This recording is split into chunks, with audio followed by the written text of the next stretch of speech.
अष्टम भाव क्या है?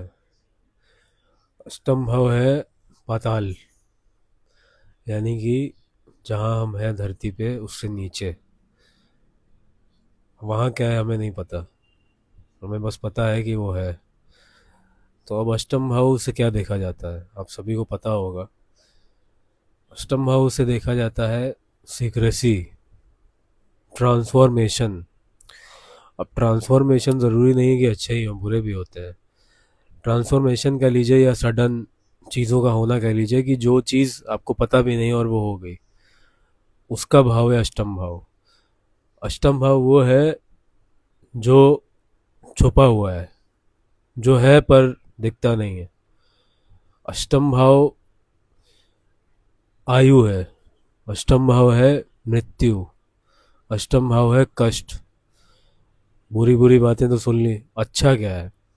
अब इस अष्टम भाव में यानी कि ट्रांसफॉर्मेशन और सडन इवेंट्स, इसमें अगर अच्छे ग्रह आके बैठ गए तो खराब तो हो जाते हैं, क्योंकि पाताल में कोई चीज़ होगी तो वो कैसे अपना असर करेगी। लेकिन अगर कोई चीज़ कहीं हो, भले वो वहाँ काम नहीं कर पा रही हो, लेकिन उसकी जो एनर्जी रहती है, सपोज करिए आप किसी रूम में हैं, आप बंद हैं, आप कोई काम नहीं कर पा रहे हैं, कुछ नहीं कर पा रहे हैं, वो रूम आपको पसंद नहीं है, लेकिन उस कमरे में आपकी एनर्जी रहेगी, उसको कोई डिनाई नहीं कर सकता है। तो वैसे ही जब अष्टम भाव में कोई शुभ ग्रह आते हैं तो दिक्कत हो जाती है उनको, लेकिन उनकी जो एनर्जी है, उनके जो कारक तत्व है वो रहेगा। तो अगर कोई शुभ ग्रह आता है, जैसे गुरु आ गए, जैसा मैंने बताया था पहले वाले वीडियो में, शुक्र को कहा गया है कि ऐसे व्यक्ति जिनका अष्टम में शुक्र होता है तो वो कैरेक्टर सा थोड़ा सा दिलो या ढीला होता है, ऐसा नहीं है। आप देख लीजिएगा, जो भी व्यक्ति होगा वो जिससे भी प्यार करेगा, जिसको भी प्रेम करेगा, वो खुले दिल से करेगा, वो भूल जाएगा खुद को। प्रेम का मतलब वही है।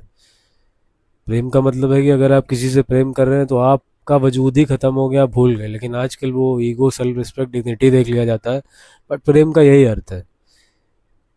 राधा जी को देखिए,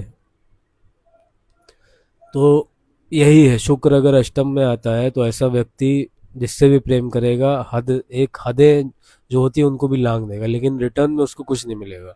अगर आपके अष्टम भाव में शुक्र है तो आप ये चीज़ रिलेट कर सकते हैं।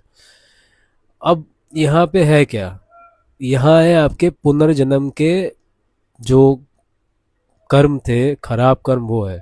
तो अब अष्टम में शुक्र आ गया तो इसका मतलब है आपने पिछले जन्म में किसी न किसी के साथ धोखा किया, प्रेम में धोखा दिया, छल किया।